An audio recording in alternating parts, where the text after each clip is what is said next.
સગીરાનો સોદો, સુરતથી સોલાપુર સુધી વેચાણ કાંડ, કેટરિંગના બહાને માસૂમ પર અત્યાચાર, 5 મહિના બાદ લેડી ડોન પાંજરે પુરાઈ, જુઓ માસૂમનો સોદાગર।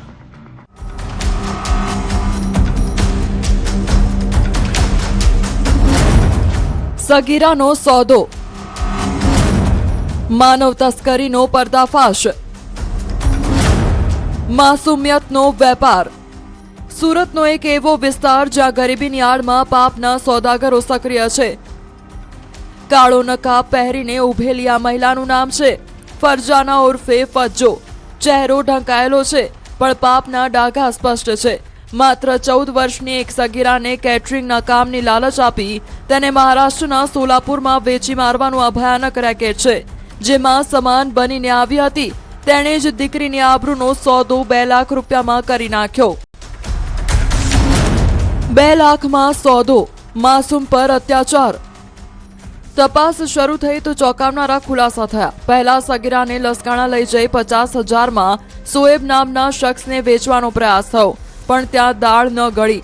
રાક્ષસી મન ધરાવતી આ ફજ્જોએ હિંમત ન હારી અને સગીરાને સોલાપુર મોકલી દીધી। ત્યાં એક યુવક સાથે 2 લાખમાં તેના લગ્ન કરાવી દેવાયા। 3 મહિના સુધી એ માસૂમ કડી કચડાતી રહી, શારીરિક અને માનસિક અત્યાચાર સહન કરતી રહી, પણ તેનું દર્દ સાંભળનાર કોઈ નહોતું। દરમિયાન લસકાણા ખાતે સદર સગીર વયની બાળકીને લગભગ 1 લાખ રૂપિયામાં કોઈ શોએબ નામના ઈસમ સાથે વેચી દીધેલ હતી।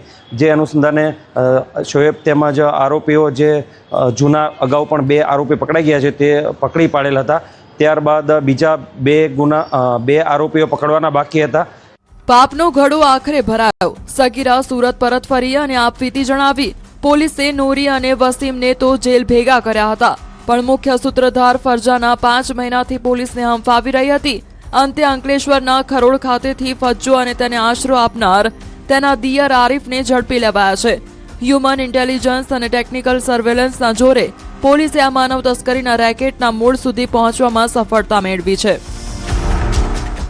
ફરજાના અને તેમના દિયર એ જે બંનેને પકડવાના બાકી હોય, જેથી મહેરબાન પોલીસ કમિશનર શ્રી તેમજ સંયુક્ત સેક્ટર 1 સાહેબ, ઝોન 2 સાહેબ, એસીપી ડી ડિવિઝન સાહેબનાઓ તરફથી વોન્ટેડ આરોપીઓને પકડવા માટેની ડ્રાઈવ રાખવેલ હોય। જે અનુસંધાને સદર આરોપીઓને લિંબાયત પોલીસ સ્ટેશન તરફથી ટેકનિકલ વર્કઆઉટ અને હ્યુમન ઇન્ટેલિજન્સના આધારે સદર આરોપીઓને અંકલેશ્વર જિલ્લાના ખરોડ ખાતેથી સદર આરોપીઓને પકડીને કાયદેસરની કાર્યવાહી કરવામાં આવેલ છે।